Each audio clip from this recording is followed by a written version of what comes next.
Hey guys, Little J here. Welcome to Big Life. This is going to be a super quick video, but I discovered this and I have to share it with the world because it's extremely frustrating. There's a lot of people who have this problem and it's going undiagnosed or improperly fixed and things like that. Since the day that I bought my Infiniti QX60, actually my first Infiniti QX60, I was having charging problems, lots of them. Finding the battery dead overnight, or you know, having the battery go down while I was driving it, things like that. Because I drive Uber Lyft, and actually I'm getting into some other platforms, but that's for the Rideshare Goober channel. I have a lot of aftermarket electronics in the car. Some of them are powered when the key is off or the button is off. It's a keyless car. And so I wanted to make sure I had plenty of power, especially when I bought my 2015 Infiniti after my 2014 Infiniti was totaled by a drunk. I immediately went out and I got an Optima Yellow Top, which is pretty close to the best battery you can buy almost at any price, especially as far as deep cycles go.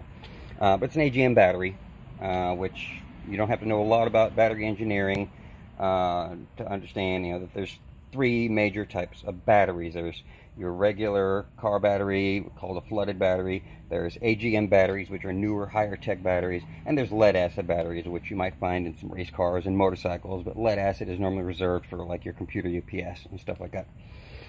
But AGM batteries have different charging requirements and than a flooded battery, and people have this problem when they are running dual batteries in trucks. And in regards to Nissan, you know, when people have Titans, Frontiers, Xteras, stuff like that, where they might put a second battery, and they run into this problem. So there's a lot of discussion about this problem on truck forums on the internet, but not so much regarding Pathfinders and QX60s, which, if you didn't know, a Pathfinder and a QX60 are mechanically the same. Nissan Pathfinder and a QX60 are the same car. The QX60 is just the upmarket with a few extra creature comforts. But the problem that people run into is that right here on the negative battery cable is a sensor. Now, in engineering terms, this is a Hall effect sensor. It's a toroidal transformer. And you'll notice that absolutely nothing goes to the negative battery post except for the negative battery cable, and that goes through this sensor. This sensor detects the power load on the entire car's electrical system. That's why on a modern car, especially Nissan, but almost any modern car, any aftermarket electronics should not be grounded directly to the battery. Your negative needs to go to a chassis ground. That way that sensor can account for that load. If you're grounding directly to the battery, you're bypassing that sensor. But if you're having charging problems, that sensor can cause some major headaches, or that system can cause some major headaches. In a Nissan, that's called the VVCS, Variable Voltage Control System. And what it is, some green cheese idiot came up with the idea to limit the output from the alternator based on what the computer thinks the battery needs. And this is supposed to reduce the load from the alternator on the engine and increase efficiency. Now, an alternator is such a small load, it is not making an appreciable or measurable difference in fuel economy. But on paper, it does. And anything that improves on paper looks good to the EPA and helps them with CAFE standards. So they implement this in a lot of modern cars. I know Hondas do, and I'm 100% certain that Nissans do. So a lot of other modern cars probably do too. The thing is, that system is engineered for a traditional flooded battery. So an AGM battery requires a higher charging voltage.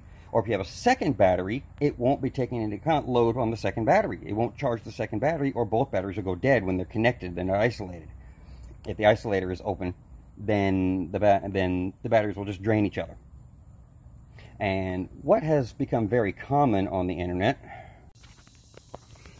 is people recommending that this sensor be unplugged. If I can get my camera lens down there, there's a connector on the underside of the sensor here, right here, that can be unplugged very easily. Just press the little tab and it comes out. However, when I unplugged that sensor, I got no improvement.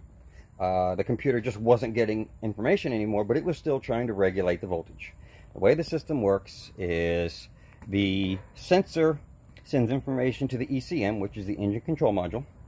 The engine control module sends information to a component called the IPDM, and that's the Intelligent Power Distribution Module. The IPDM does kind of the thinking about how power should be distributed throughout the car. And the IPDM sends a signal to the alternator telling it, hey, only put 12 volts out because I think the battery doesn't need to be charged right now. It doesn't know you have two batteries. It doesn't know if you have an AGM battery like I do. And so what I had was the car was, you know, systematically over time killing my expensive battery. These Optima batteries are very expensive.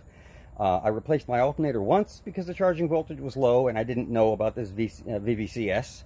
And replacing the alternator on a front-wheel drive car is hard. On this car, it's especially hard, and it was expensive. And replacing the alternator didn't fix it. It did ultimately kill an Optima battery, and fortunately, Optima was wonderful about it. They took really good care of me. They helped out a lot. They tried to get the battery back in good working condition for me, and they finally gave in and replaced the battery. But Optima, you know, people get mad because Optima won't give warranty after they replace the battery. That's because they don't do prorated warranties, they do full replacement. And they can't just keep replacing a battery. You know, it just doesn't make good sense. If you're going through multiple batteries, the problem is not the battery. So that's why they don't give warranty on the replacement. The problem is obviously not the battery at that point. So I don't have warranty on this new battery, and I wanted to protect it. So I took Optima's advice, and I bought the digital 1200 charger that's made by Optima for Optima batteries. Of course, it has accommodations for multiple battery types, and it can do maintenance and testing to signal the condition of the battery, but it will properly charge a deep discharged AGM battery. It will condition an AGM battery because once they've been deep discharged, they don't hold their charge properly anymore. You know, all the help that Optima was to me, this battery actually took care of for me. And for the last, I guess, about a year, this battery has been the only thing keeping, this charger has been the only thing keeping my battery alive.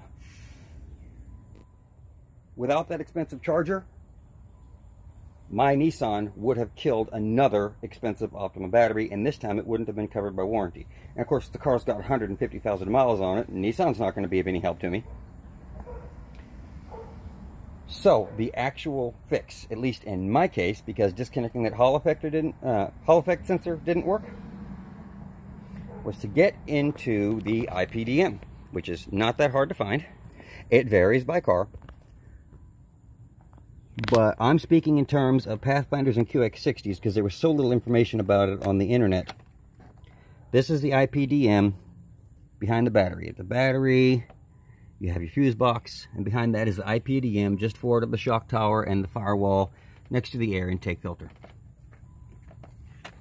And in various places on various IPDMs, you know, most of what you find on the internet is about Titans and Armadas and Frontier trucks, and they will tell you that the wire going from the IPDM to the alternator is yellow or red or something like that. Well, it's not in this car. And so I went and I ran down the factory service manual, and I ran down the wiring diagram, and I determined that on a Pathfinder and QX60, connector F24 on the IPDM, which is this one, pin number 71, which is actually green on this car, right here. And I cut that wire. I was going to depin it, but it was going to be a hassle to depin. I was going to depin the connector because this connector is so small, you know, it was just too hard to depin. So I just cut it.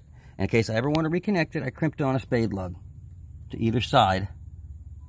This green wire.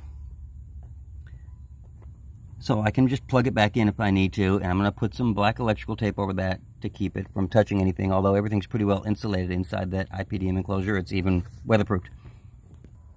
Last night while I was working, it was the middle of the night, headlights were on, fog lights were on, air conditioner was on, because this is Houston, and I opened up my scan tool, and because this car doesn't have a voltage gauge, and I had 12 volts. 12 volts. That means the car was running off of the battery. Alright, the car's left me stranded a number of times because it was running off the battery, and I do a lot of idling while I work. You know, and I checked again going 40 miles an hour, and I was still barely getting over 12 volts, like 12.5 volts, and that's just not enough to keep an AGM battery charged. And that was with that sensor unplugged. So now, with the IPDM severed from the alternator, the IPDM can send whatever signal it wants to the alternator. The alternator's not going to get it, and the alternator is going to default to its internal voltage regulator, which is what a dumb alternator does, what alternators have done for generations. And, you know, the arguments about don't bypass the VVCS, you know, because, you know, the engineers are smarter than you. Well, the engineers didn't consider AGM batteries. The engineers didn't consider dual battery systems. Yeah, the VVCS seems like a good idea on paper and in theory, but in real life, it kills batteries. And, you know, do a little hunting on the internet, you'll find a lot of people who don't even have an elaborate system like me, who are going through a battery every year, 2 batteries a year. And they don't even realize it's the VVCS killing the battery because it's not charging appropriately.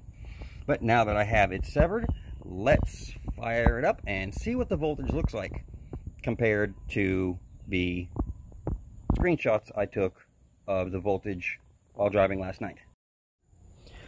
Okay, here we are. This is a program called Torque Lite. It is free. It can interface using Bluetooth with cheap adapters that you can buy on Amazon or wherever for $10 or $15 that plug into your OBD port. And as you can see at the top, I'm connected to my ECU.